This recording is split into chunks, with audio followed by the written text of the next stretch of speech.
ರಾಜ್ಯದಲ್ಲಿ ballot paper battle ಜೋರಾಗಿರುವಂಥದ್ದು.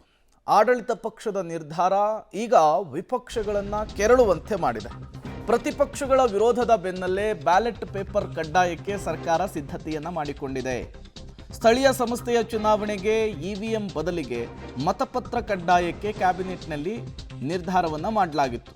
ಸುಗ್ರೀವಾಜ್ಞೆಯ ಮೂಲಕ ಮತಪತ್ರದ ಬಳಕೆಗೆ ಸಂಬಂಧ ಕಾನೂನು ತರೋದಕ್ಕೆ ಸರ್ಕಾರ ಮುಂದಾಗಿದೆ.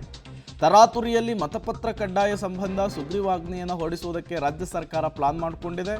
ಸಂಪುಟ ಸಭೆಯ ಅನುಮೋದನೆಯನ್ನು ಪಡೆದು ಸುಗ್ರೀವಾಜ್ಞೆಯನ್ನು ಹೊರಡಿಸುವುದಕ್ಕೆ ಸಿದ್ಧತೆಯನ್ನು ಮಾಡಿಕೊಂಡಿದೆ. ಸೆಪ್ಟೆಂಬರ್ 11ರಂದು ಕ್ಯಾಬಿನೆಟ್ನಲ್ಲಿ ಮಸೂದೆಗಳ ಕರಡನ್ನು ಮಂಡಿಸುವುದಕ್ಕೂ ಕೂಡ ರಾಜ್ಯ ಸರ್ಕಾರ ರೆಡಿಯಾಗಿದೆ. 4 ಮಸೂದೆಗಳಿಗೆ ತಿದ್ದುಪಡಿ ತಂದು ಕಾಯ್ದೆಯನ್ನು ತರುವುದಕ್ಕೆ ರಾಜ್ಯ ಸರ್ಕಾರ ಚಿಂತನೆಯನ್ನು ಮಾಡಿದೆ. ಈಗಾಗಲೇ ರಾಜ್ಯ ಚುನಾವಣಾ ಆಯೋಗ ಸ್ಪಷ್ಟನೆಯನ್ನು ಕೊಟ್ಟಿದೆ. ಕಾಯ್ದೆಯ ರೂಪದಲ್ಲಿ ಇದು ಜಾರಿಗೆ ಬಂದರೆ ಅದನ್ನು ನಾವು ಪಾಲಿಸಲೇಬೇಕು, ಬೇರೆ ಆಪ್ಷನ್ಸ್ ಇಲ್ಲ ಅಂಥೇಳಿ.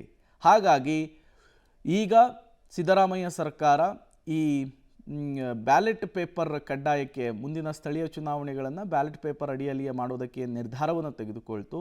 ಅದಕ್ಕೆ ಕಾಯ್ದೆಯ ಟಚ್ಚನ್ನು ಕೊಡೋದಕ್ಕೆ ಚಿಂತನೆಯನ್ನು ಮಾಡಿಸ್ತಾ ಇರುವಂಥದ್ದು. ಮುಂದಿನ ಕ್ಯಾಬಿನೆಟ್ನಲ್ಲಿ ಬಹುತೇಕ ಸುಗ್ರೀವಾಜ್ಞೆಯ ಮೂಲಕ ಈ ಕಾಯ್ದೆಯನ್ನು ತರೋದಕ್ಕೆ ಚಿಂತನೆಯನ್ನು ನಡೆಸಿದೆ ಅನ್ನೋದು ಗೊತ್ತಾಗ್ತಾ ಇದೆ.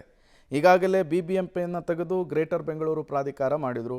ಮತ್ತೊಂದು ಕಡೆ ರಾಹುಲ್ ಗಾಂಧಿ ಅವರು ರಾಷ್ಟ್ರೀಯ ಮಟ್ಟದಲ್ಲಿ ವೋಟ್ ಚೋರಿ ಅಭಿಯಾನವನ್ನು ಮಾಡ್ತಾ ಇದ್ದಾರೆ. ಕೇಂದ್ರ ಚುನಾವಣಾ ಆಯೋಗದ ವಿರುದ್ಧ ಸಮರವನ್ನು ಸಾರಿದ್ದಾರೆ.